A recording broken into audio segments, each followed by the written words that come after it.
بسم اللہ الرحمن الرحیم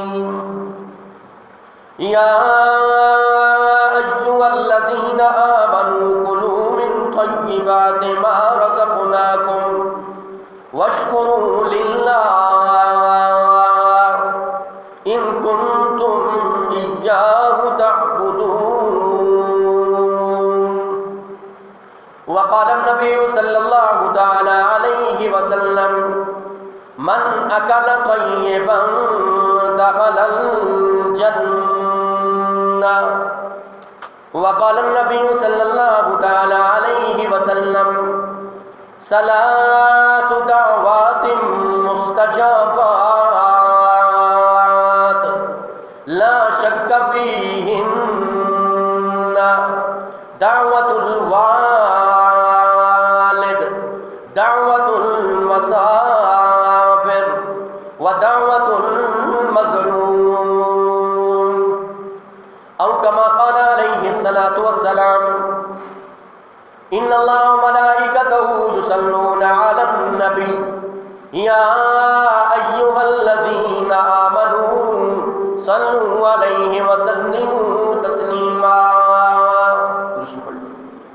اللہم صلی علی محمد وعلی آل محمد کما صلیت علی ابراہیم وعلی آل ابراہیم انک حمید مجید۔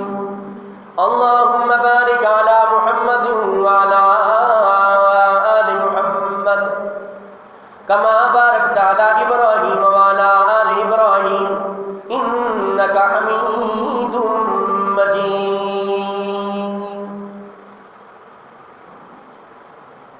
انتہائی معزز اور مکرم حاضرین و ناظرین، دوستو، بزرگوں اور بھائیوں،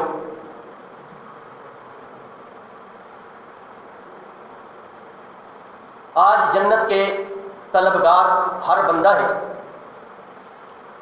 چاہے وہ چھوٹا ہے یا بڑا ہے، امیر ہے یا غریب ہے۔ ہر بندہ یہ سوچتا ہے کہ وہ جنت میں چلا جائے،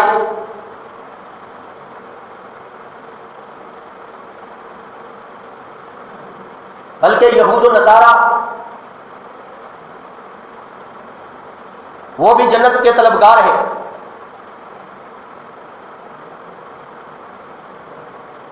جس طرح اللہ کریم نے فرمایا وَقَالُوا لَن يَدْخُلَ الْجَنَّةَ إِلَّا مَنْ كَانَ هُودًا أَوْ نَصَارَىٰ۔ یہودی اور نصارہ یہ بھی اپنی اپنی جگہ پر یہ دعویٰ کرنے والے تھے کہ جنت میں صرف وہ جائیں گے، اس کے علاوہ کوئی نہیں جائے گا۔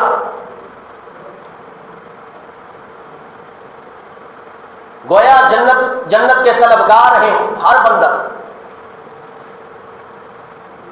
چاہے مسلمان ہیں یا کافر ہیں، جنت کی طلب رکھتے ہیں۔ لیکن جنت کے دعوے دار آپ کو بہت سے ملیں گے، لیکن جنت میں وہی جائے گا جو اللہ کے ہاں ہدایت یافتہ ہو،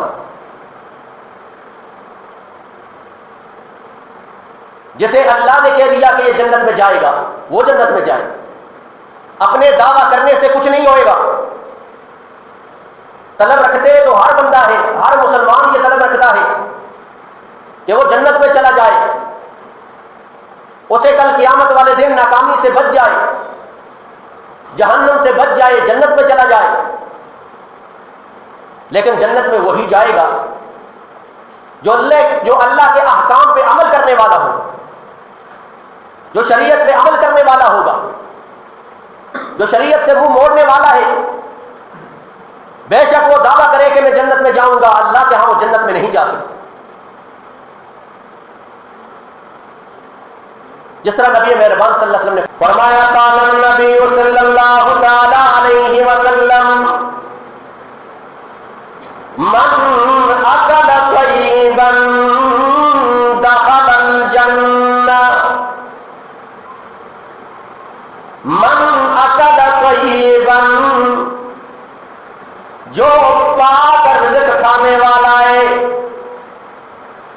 پاکیزہ رزق استعمال کرنے والا ہے، دخل الجنہ، اللہ اسے جنت میں داخل کر دیں گے۔ پاکیزہ رزق، آج تو ہر ایک دعوے دار ہے کہ اس کا رزق پاک ہے، صاف رزق کھانے والا ہے، ہر ایک دعویٰ کرتا ہے۔ سورہ بقرہ آیت نمبر 168 دوسرا پارہ، اللہ کریم فرماتے ہیں یا ایھا الناس، اے لوگوں، کلوا مما فی الارض حلالا طیبا، فرمایا جو زمین میں سے اللہ نے تمہارے لیے نکالا ہے، کلو اسے کھاؤ، وہ ہو بھی حلالا طیبا، ہو بھی حلال اور ہو بھی پاکیزہ، حلال بھی ہو اور پاکیزہ بھی ہو۔ قرآن نے دو شرطیں لگائی ہیں کہ جو زمین سے نکلنے والی چیزیں ہیں وہ حلال بھی ہو تمہارے لیے اور پاکیزہ بھی ہو۔ اب سوال پیدا ہوا، کیا یہ حلال جو ہے یہ پاکیزہ نہیں ہوتی؟ جو پاکیزہ چیز ہے وہ حلال نہیں ہوتی؟ مفسرین نے معنی کیا ہے کہ حلالن ایسا حلال ہو طیباً جسے شریعت کے مطابق تم نے استعمال کیا۔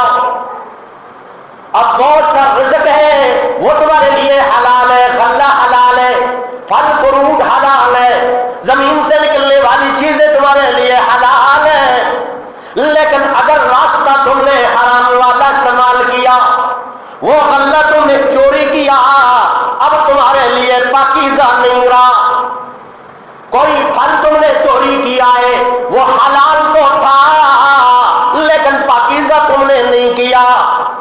جانور ہے، اب جانور تمہارے لیے حلال ہے لیکن پاکیزہ نہیں کیا تم نے، اس کے گلے پہ چھری چلا کے اللہ کا نام لے کے تم نے پاک نہیں کیا، وہ حلال جانور تمہارے لیے حرام بن جاتا ہے۔ اب حلال اور طیب کا معنی اللہ نے کیا ہے، مفسرین نے، محدثین نے، اور یہ بھی فرمایا وَلَا تَتَّبِعُوا خُطُوَاتِ الشَّيْطَانِ، فرمایا شیطان کے قدموں کی تابع داری نہ کرنا۔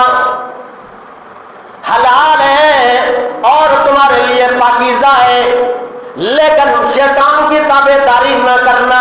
اللہ نے جن چیزوں کو حلال کیا ہے، جن چیزوں کو تمہارے لیے حرام کیا ہے، اب اللہ کی حلال چیزوں کو حرام کر کے، اللہ کی حرام چیزوں کو حلال کر کے تم شیطان کی عبادت نہ کرنا، اس کی تابع داری نہ کرنا۔ گویا گمراہی کی طرف لے جانا شریعت سے منہ موڑنے کا ایک پہلو یہ ہے کہ شیطان اکساتا، شیطان کی انسان تابع داری جب کرتا ہے شریعت سے منہ موڑتا ہے، شریعت کے حلال کردہ چیزوں کو حرام جانتا اور حرام کردہ چیزوں کو حلال جانتا۔ اور دوسرے مقام پہ فرمایا آیت نمبر 172 سورہ بقرہ اور دوسرا پارہ، فرمایا یا ایھا الذین آمنوا کلوا من طیبات، اے ایمان والو کھاؤ لیکن من طیبات، پاکیزہ چیزوں میں سے کھاؤ، ما رزقناکم، جو اللہ نے تمہیں عطا کیا ہے، جو اللہ نے عطا کیا ہے، سب چیزیں تمہارے لیے حلال نہیں ہیں، ان میں کچھ حرام بھی ہے، لیکن حلال اور پاکیزہ چیزیں کھاؤ۔ واشکروا للہ، اور اللہ کا شکر ادا کرو، اللہ کا شکر ادا کرو، یعنی شریعت کے مطابق کوئی عمل کرنا یہ اللہ کا شکر ادا کرنا ہے۔ شریعت کے مطابق. حضرت علی رضی اللہ تعالیٰ عنہ سے پوچھا گیا، ایک یہودی نے پوچھا آپ اللہ کی عبادت کتنی کرتے ہیں؟ ہم تو اتوار والے دن یا خاص ایک دن اللہ کی عبادت کرتے ہیں، آپ اللہ کی عبادت کتنی کرتے ہیں؟ حضرت علی رضی اللہ تعالیٰ نے فرمایا ہم 24 گھنٹے پورا دن اور رات اللہ کی عبادت کرتے رہتے ہیں ہمیشہ. بڑا حیران ہوا یہ کیسے ہو سکتا ہے؟ انسان سارا دن اللہ کی عبادت کرتا ہے ساری زندگی، یہ کیسے ہو سکتا ہے؟ کیا اس میں کھانا نہیں ہے؟ کیا اس میں پینا نہیں ہے؟ سونا نہیں ہے؟ کیا اس میں انسان قضائے حاجت کے لیے باتھ روم کو نہیں جاتا ہے؟ عبادت ہی کرتے رہتے. فرمایا نہیں، اللہ کی قسم ہے ہم ہر عمل کرتے ہیں لیکن شریعت کے مطابق کرتے ہیں، نبی کی سنت کے مطابق کرتے ہیں، ہمارے لیے عبادت بن جاتی ہے.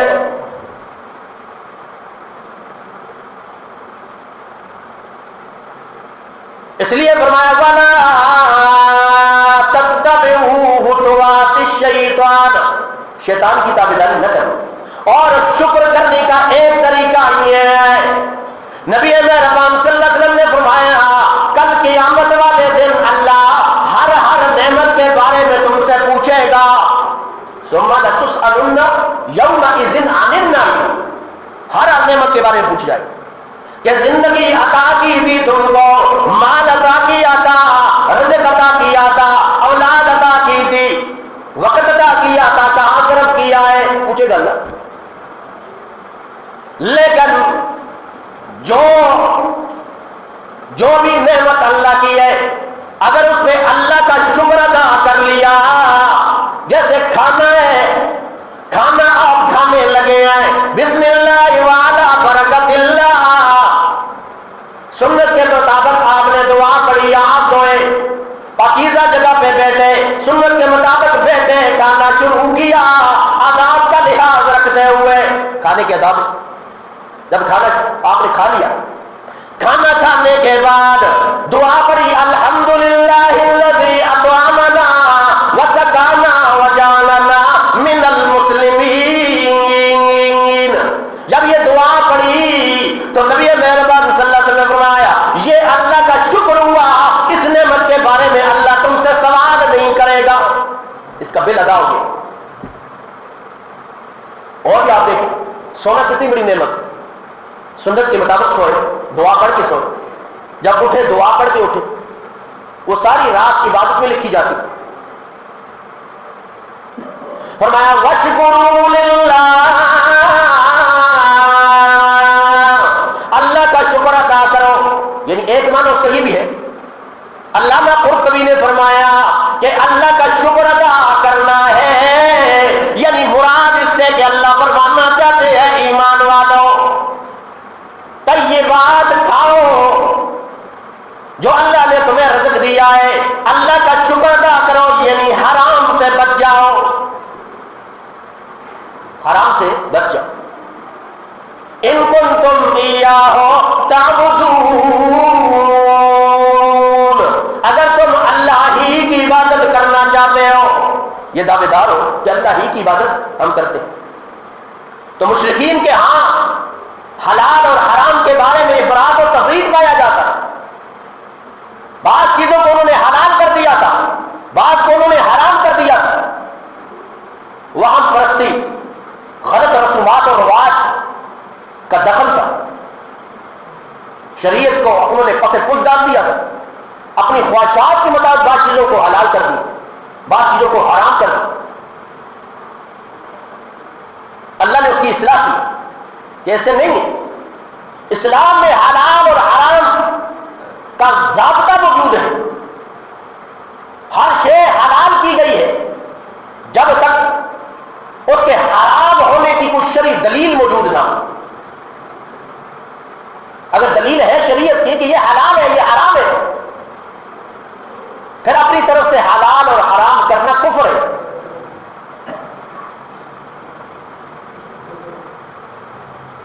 شریعت کے اندر پہلا قاعدہ اللہ نے ذکر کیا کہ کوئی چیز کو حلال یا حرام ٹھہرانا اصلاً اللہ کے ذمے، اصلاً اللہ کے ذمے، یعنی مراد اس سے یہ ہے کہ کسی چیز کو حلال کرنا یا حرام کرنا یہ اللہ کا کام ہے، اور مسلمان وہی ہوتا ہے جو سر تسلیم خم کرنے والا ہوتا ہے اور اللہ کے حلال کردہ چیزوں کو حلال جانتا ہے، حرام کردہ چیزوں کو حرام جانتا ہے۔ جس طرح سورہ شورا میں فرمایا 25واں پارہ آیت نمبر 21، فرمایا ام لہم شرکاء شرعوا لهم من الدین ما لم یأذن بہ اللہ، کیا ان مشرکوں نے کچھ ایسی شریک بنا رکھے ہیں، اللہ کے ساتھ ایسے شریک بنا رکھے ہیں جنہوں نے ان کے لیے ایسا دین مقرر کیا ہے جس کی اللہ نے اجازت نہیں دی ہے۔ شریکوں نے یعنی جن کو اللہ کے علاوہ یہ شریک ٹھہراتے ہیں، انہوں نے ان کے لیے ایسا دین مقرر کیا، ایسا ضابطہ مقرر کیا ہے کہ وہ اللہ کے علم میں نہیں ہے، یعنی اللہ نے اس کی اجازت نہیں دی۔ اور دوسرا قانون یہ ہے، بندہ اب خود کسی چیز کو حلال یا حرام ٹھہراتا ہے، یہ شرک ہے، کفر ہے۔ جس طرح سورہ مائدہ کے اندر فرمایا، یہ آیت نمبر 103، فرمایا ما جعل اللہ من بحیرۃ ولا سائبۃ ولا فصیلۃ ولا حام، یعنی اللہ کریم نے نہ بحیرہ بنایا ہے جانوروں میں، یہ تو بتوں کے نام پہ انہوں نے مختص کیے ہوئے، کسی جانور کو بحیرہ کہلاتے ہیں، کسی کو صاحبہ بناتے ہیں، کسی کو وسیلہ بناتے ہیں، کسی کو حام بناتے ہیں۔ اللہ کریم نے فرمایا اللہ نے تمہارے لیے ایسا کوئی بھی قانون مقرر نہیں کیا ہے، ایسے کوئی جانوروں کے نام نہیں ذکر کیے ہیں۔ وَلَٰكِنَّ الَّذِينَ كَفَرُوا، لیکن وہ لوگ جنہوں نے کفر کیا، انکار کیا، یفترون علی اللہ الکذب، اللہ پہ جھوٹ باندھتے ہیں کہ یہ حام ہے، یہ وسیلہ ہے اور یہ سام ہے، یہ اللہ کے ساتھ مختص کرتے تھے کہ یہ اللہ نے ایسا مقرر کیا۔ فرمایا وَأَكْثَرُهُمْ لَا يَعْقِلُونَ، اکثر لوگ جانتے نہیں ہیں، عقل نہیں رکھتے ہیں، شریعت کو اپنی عقل کے مطابق بنانے کی کوشش کرتے ہیں، شریعت کے مطابق چلنے کی کوشش نہیں کرتے۔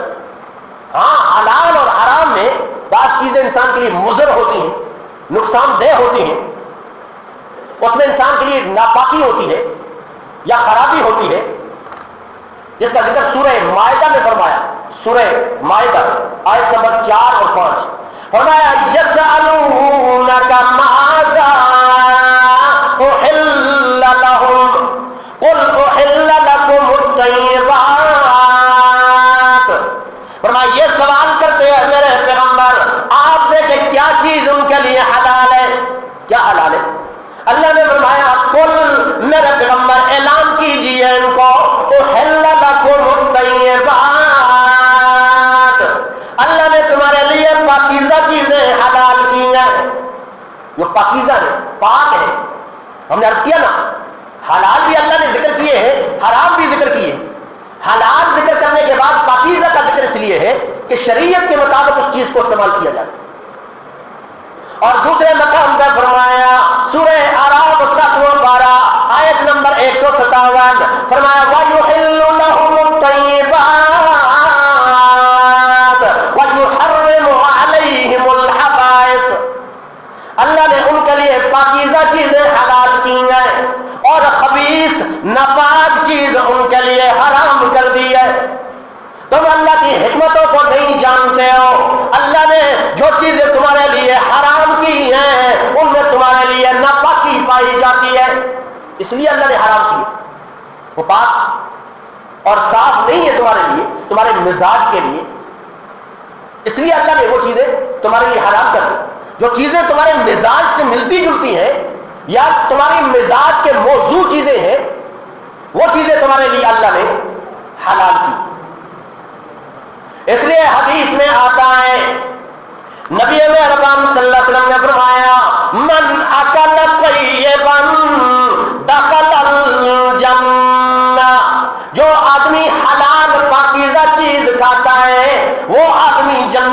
جائے گا کہ اس کی عبادت بھی قبول، ریاضت بھی قبول، اس کی دعائیں بھی قبول، اس کا گڑ گڑانا بھی قبول، تو وہ آدمی جنت میں جائے۔ انسان کے کھانے اور پینے کے اندر اللہ نے حلال اور حرام ذکر کیا ہے، تو اس میں ایک حکمت یہ ہے کہ تمہارے عبادات اللہ کے ہاں قبول ہو جائے۔ حرام کا لقمہ چلا جائے تو فرمایا 40 دن تک ایمان نکل جاتا۔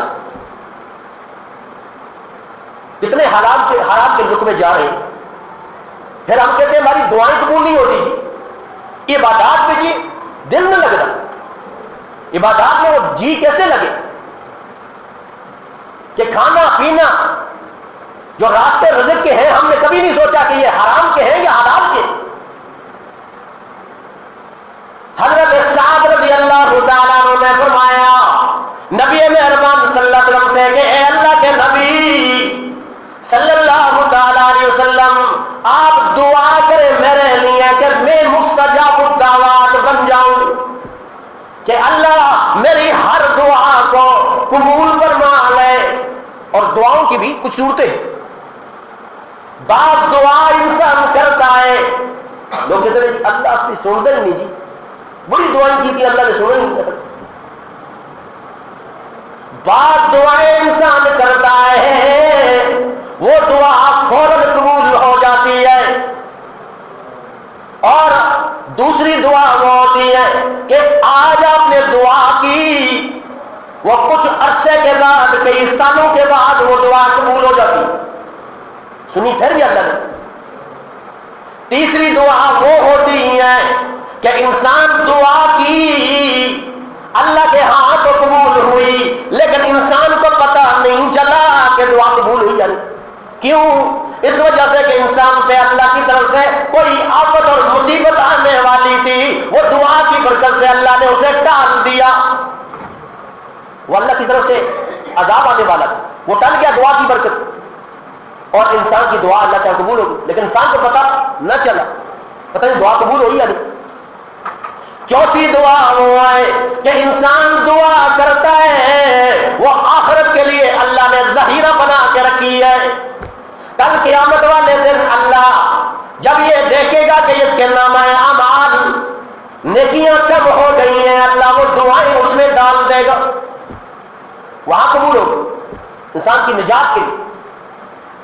حدیث میں آتا ہے جب انسان کی قیامت والے دن نجات ہوگی دعا کی وجہ سے، تو انسان یہ عرض کرے گا، تمنا کرے گا کہ اللہ کاش دنیا میں میری کوئی دعا قبول نہ ہوئی ہوتی، ساری آخرت کے لیے ذخیرہ بنائی ہوئی ہوتی۔ تو انسان کی دعا قبول ہوتی ہے۔ اللہ دعاؤں کو سننے والی ذات ہے، وہ سمیع ذات ہے، بصیر ذات ہے، اس لیے دعاؤں سے منہ نہیں موڑنا چاہیے، گڑ گڑانا چاہیے۔ پھر آج کی دعا، ادھر دعا بھی ہو رہی ہے، ادھر ماشاءاللہ خارش بھی ہو رہی ہے، انسان کی توجہ کسی اور طرف ہے۔ دعا ہو رہی ہے، انسان دعا کر رہا ہے، لیکن اسے نہیں پتا کہ میں دعا کر رہا ہوں یا کہاں ہوں، کس خیالوں کے اندر ہوں۔ دعا وہی قبول ہوتی ہے جو اللہ کے دربار میں پورے منہمک ہو کر دعا کی جائے، پورے توجہ کے ساتھ دعا کی جائے۔ انسان دکھی تو ہوتا ہے، دنیا کے سامنے رونا گوارا ہے، اللہ کے سامنے رونا گوارا نہیں، اللہ کے سامنے گڑ گڑانا گوارا نہیں۔ لوگ گلے کرتے ہیں، شکوے کرتے ہیں، دعائیں قبول نہیں ہوتی۔ کتنی بار ہم نے اللہ کے سامنے دعا کی گڑ گڑا کے توجہ سے کہ ہماری دعا قبول نہ ہوئی ہو نہیں سکتا۔ اس لیے دعا پورے منہمک ہو کر کرنی چاہیے، توجہ سے کرنی چاہیے، اور دعا کے لیے ہاتھ اٹھاؤ تو آپ کی نگاہ اپنے ہاتھوں پہ ہونی چاہیے، اور آپ کی دل کی توجہ اللہ کی طرف ہونی چاہیے، تب دعا کرنا چاہیے، تو انشاءاللہ وہ دعا اللہ کے ہاں قبول ہوگی۔ حضرت سعد رضی اللہ تعالیٰ عنہ فرماتے ہیں اے اللہ کے نبی صلی اللہ تعالیٰ علیہ وسلم، آپ میرے لیے دعا کریں کہ میں مستجاب الدعوات بن جاؤں، میری ہر دعا اللہ کے ہاں قبول ہو۔ نبی مہربان صلی اللہ علیہ وسلم نے فرمایا اگر تو یہ چاہتا ہے کہ تو مستجاب الدعوات بن جائے تو حلال کھایا کر، ادھر تو حلال کھائے گا، کم مستجاب الدعوات، اللہ تمہیں مستجاب الدعوات بنا دے گا۔ دعا کرو اخلاص سے، گڑ گڑا کے، توجہ سے، اور انسان کا کھانا پینا اس کا بھی بڑا عمل دخل ہے۔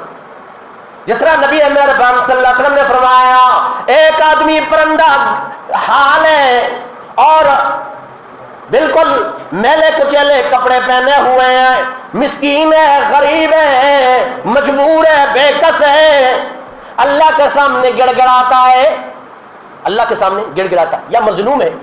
ویسے تو نبی صلی اللہ علیہ وسلم نے فرمایا 3 آدمیوں کی دعا کبھی رد نہیں کی جاتی، 3 آدمیوں کی دعا۔ ایک فرمایا دعوت الوالد علی الولد، ایک والد کی دعا اپنی اولاد کے لیے کرنے والا اللہ کبھی رد نہیں کرتے ہیں، اسے قبول فرما دے۔ اور دعا دعوت المسافر، مسافر آدمی ہے اس سے دعائیں لیا کرو، اس کی دعا بھی قبول ہوتی۔ اور دعوت المظلوم، ایک مظلوم آدمی کی دعا کبھی رد نہیں ہوتی ہے۔ تو پرندہ ہاتھ ایک آدمی بالکل غریب میلے کچیلے کپڑے پہنے ہوئے دعا کرتا ہے، اللہ میری دعا کو قبول فرما۔ حدیث کے الفاظ ہیں، نبی مہربان صلی اللہ علیہ وسلم نے فرمایا مطمعہ حرام، کھانا اس کا حرام ہے، کھانا پینا حرام ہے، ومشربہ حرام، پینا اس کا حرام ہے، وملبسہ حرام، اس کا پہننا حرام ہے، وغذی بالحرام، غذا اس کی حرام ہے، وَأَنَّى يُسْتَجَابُ لِذَلِكَ، اللہ ایسے آدمی کی دعا کیسے قبول کرے؟ ایسے آدمی کی دعا کیسے قبول ہونا کہ کھانا پینا پہننا یہ حرام ہے، حرام کے پیسے سے کر رہا ہے، پھر دعائیں بھی کر رہا ہے، پھر گڑ گڑا بھی رہا ہے اللہ کے سامنے، پھر آزاری بھی کر رہا ہے، رو بھی رہا ہے، اللہ پر کہتے میں کیسے دعا قبول کروں؟ ان چیزوں کا خیال رکھ کے اگر دعا کی جائے نا، اللہ وہ دعا قبول فرماتا ہے۔ ایک صحابی کے بارے میں آتا ہے، گھر سے نکلے سفر کے لیے اور راستے کے اندر یاد آیا، اوہو میں نے تو اپنے گھر کا مکان کا دروازہ ہی بند نہیں کیا ہے، اسے تالا بھی نہیں لگایا ہے، اور اندر کچھ بکریاں موجود ہیں، ان کی حفاظت کیسے ہوگی؟ کافی دور نکل آیا، واپس آنا بھی ممکن نہیں تھا۔ اب اس نے کھڑے ہو کر دعا کی، اللہم انت ربی لا الہ الا علیہ توکلت وانت رب العرش الکریم، اے میرے ربا، اے کریم رب اللہ، تو ساری دنیا کو حفاظتیں دینے والا، زندگی عطا کرنے والا اللہ، میری مال کی، میرے گھر کی حفاظت فرما۔ بڑا لمبا سفر کے لیے جا رہا، چلا گیا، یہ دعا کر کے چلا گیا کہ اللہ میں تیرے آسرے پہ یہ گھر اور جانور چھوڑ کے جا رہا ہوں، اللہ تو حفاظت فرمانا۔ روایات میں آتا ہے کچھ طویل عرصے کے بعد جب واپس لوٹا، اپنے مکان کے قریب آیا تو تالا لگا ہوا تھا، تالا لگا ہوا تھا۔ اب اس نے سوچا پتہ نہیں کسی اور کا گھر، کچے مکان ہوتے تھے، یہ سمجھا کہ میں بھول گیا ہوں، یہ کسی اور کا مکان ہے۔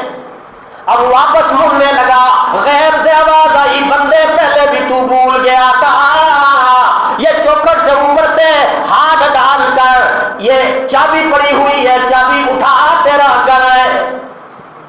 اب چابی اس نے کھولی، اندر آیا، حیران و پریشان ہو گیا کہ وہ جو جانور چھوڑ کے گئے تھے دگنے چگنے ہو گئے، دگنے چگنے ہو گئے۔ اخلاص سے دعا کی جائے تو اللہ دعاؤں کو قبول کرنے والی ذات۔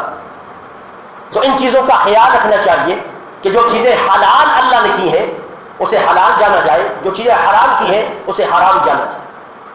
کچھ دعاؤں کی قبولیت کے اوقات ہیں، خاص دعا، جس طرح جمعے والے دن ایک گھڑی ہے جس دن دعا قبول ہوتی ہے،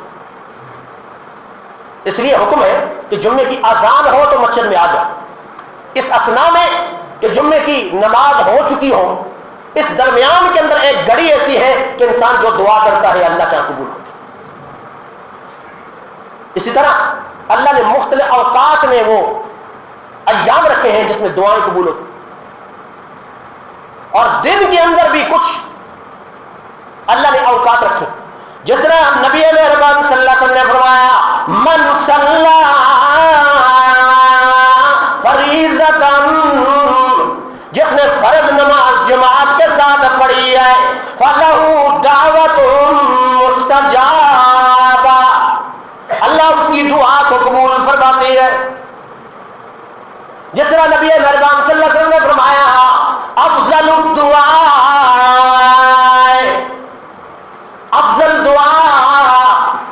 من دبر الصلاۃ المکتوبہ، اور فرض نماز کے بعد جو دعا کرے گا اللہ اسے قبول فرمائے گا۔ فرض نماز کے بعد تو ہم بھاگنے کی کوشش کریں، اب یہ تو مزدوری کا ٹائم ہوتا ہے، آپ نے عبادت کی اللہ کے ہاں وہ جو مانگو گے اللہ عطا فرمائے، تو انسان دعا سے اگر منہ موڑتا ہے تو گویا تکبر کر رہا ہے، غرور کر رہا ہے کہ اللہ میں تمہاری دعاؤں کی ضرورت نہیں۔ دعا کرنا چاہیے، جس انداز سے بھی دعا کرے، بعض لوگ ہاتھ اٹھا کر دعا کرتے ہیں، بعض دل میں دعا کرتے ہیں، دعا کرنا چاہیے۔ اور فرمایا ومن ختم القرآن، جو آدمی قرآن مکمل کرتا ہے یعنی ختم قرآن کے وقت، فلہ دعوت مستجابہ، اس کی دعا بھی اللہ قبول فرماتا ہے۔ اور فرمایا الدعاء، حضرت انس رضی اللہ تعالیٰ عنہ فرماتے ہیں نبی مہربان صلی اللہ علیہ وسلم فرمایا وہ دعا الدعاء لا یرد بین الاذان والاقامہ، اذان اور اقامت کے درمیان میں جو دعا کی جائے اللہ اسے کبھی رد نہیں کرتے ہیں۔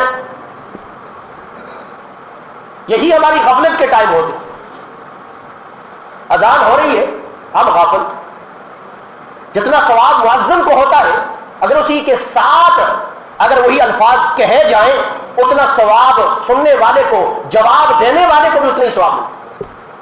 کتنی آسانی ہے دین کے اندر، اس لیے دعا کی جائے منہمک ہو کر، ایک شرط یہ پورے منہمک ہو کر دعا کرو، اور یہ طلب رکھو کہ اللہ میری دعا قبول کرنے والی ذات۔ اور دوسرا یہ کہ حلال پاکیزہ چیز استعمال کر کے تب دعا کی جائے، اور جب دعا ظاہری طور پر قبول نہ ہو لیکن یہ ارادہ رکھا جائے کہ اللہ نے ضرور میری دعا قبول کی ہوگی، یا میرے اوپر آیا ہوا عذاب ڈال دیا ہوگا، یا بعد میں اللہ قبول کرے گا، یا قیامت والے دن اسے قبول کر دے۔ اللہ سے دعا ہے اللہ میں قرآن و سنت